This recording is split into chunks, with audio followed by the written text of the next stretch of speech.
Il 4 agosto 1919 nasceva a Parigi Michel Déon, scrittore francese, accademico di Francia nel 1978, esponente della École de la Désinvolture, scuola della disinvoltura, che si oppone alla letteratura impegnata alla Jean-Paul Sartre, per capirci. Non tutti sanno che cosa sia l'Académie Française, una istituzione sorta nel 1629 più o meno, dalle riunioni di letterati organizzate da Richelieu, che ne divenne protettore nel 1635. Chiese agli accademici di preparare un dizionario, una grammatica, una retorica e una poetica. Déon ne occuperà il seggio numero 8, che fu di Jean Rostand, biologo, filosofo, storico. Déon scrive racconti ed è stato opinionista letterario.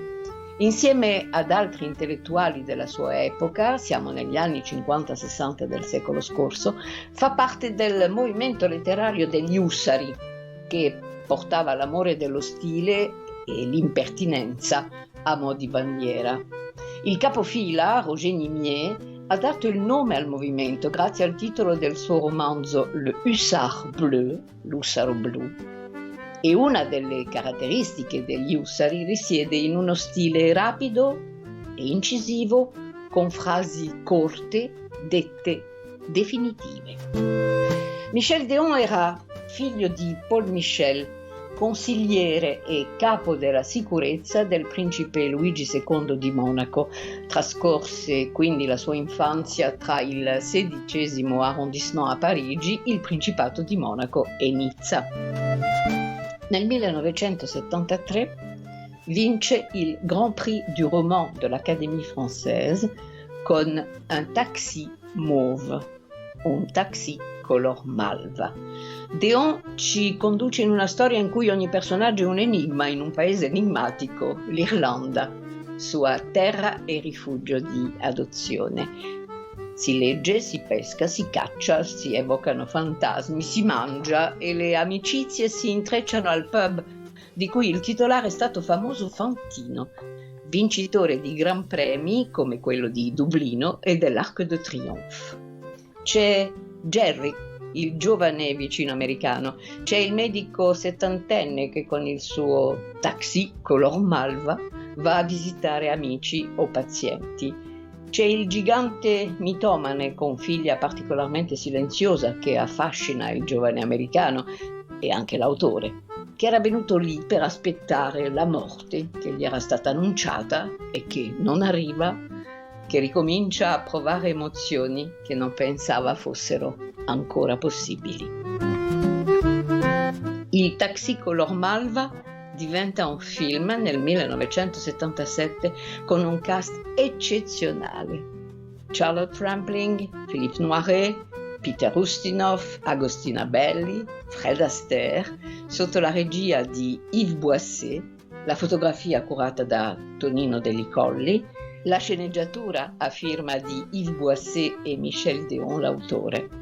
La musica di Philippe Sard, interpretata dagli Chieftains, è un invito a visitare l'Irlanda, paese dove Déon morì il 28 dicembre 2016, a 97 anni, a Galway, il suo paese di adozione, dopo una vita di ispirazione, viaggi e bellissimi incontri.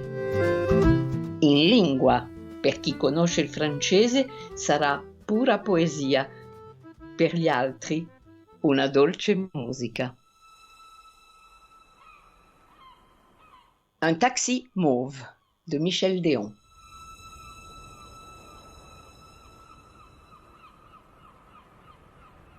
Au cours de leur ascension, les Keane n'avaient pas oublié le cottage d'où ils étaient partis. Le vieux Patrick y était revenu en pèlerinage vers la cinquantaine, mais les champs alentour ayant été dévolus à des cultivateurs, il avait dû se contenter de restaurer la maison, de la rétablir avec un soin touchant dans l'état où elle se trouvait lors de son départ à 15 ans. Jerry n'avait pas été autorisé à faire venir l'électricité. En revanche, son père avait exigé qu'il eût le téléphone, et ce téléphone sonnait la nuit, à des heures inattendues. Un bref appel de New York pour vérifier qu'il était là. Sa mère ajoutait quelques mots tendres, puis Jerry retrouvait sa solitude. Les nuits de grand vent dans les bois, dont les hêtres bruissaient comme des vagues sur une grève, ou la pluie qui noyait tout et laissait à l'aube une terre fumant des lambeaux de brume grise. J'admirais qu'il résistât à ce traitement sauvage pour un garçon de 20 ans. Il aurait pu s'endormir comme une marmotte, n'esquisser que les gestes nécessaires à sa survie, attendre on ne sait quel salut de l'extérieur, ou même s'enfuir en coupant le dernier fil qui le reliait au sien. Mais non, il acceptait, un peu aveuglément certes, cet état de choses. Pelotonné sur lui-même, sans lecture, sans musique, il se découvrait une vie intérieure comme un enfant découvre son nombril. Je l'ai dit, il me plut tout de suite.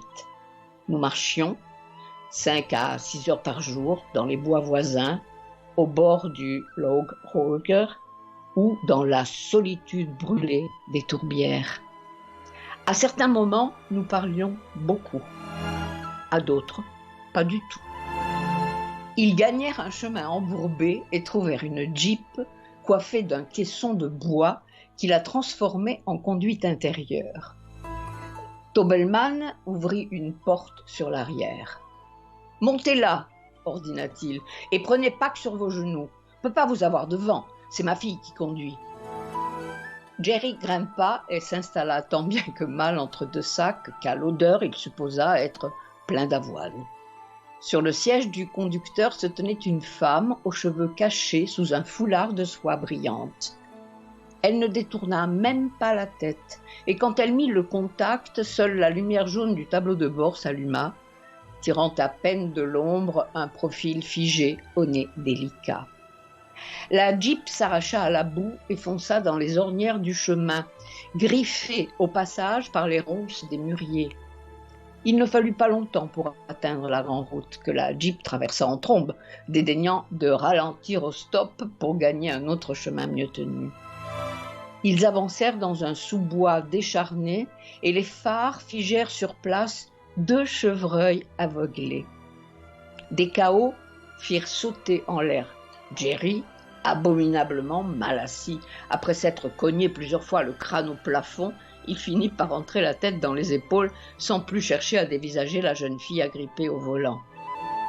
La course ne dura pas plus de quelques minutes et après avoir passé une poterne et une grille à bestiaux, la Jeep freina dans une flaque d'eau face à une bâtisse indiscernable dans la nuit.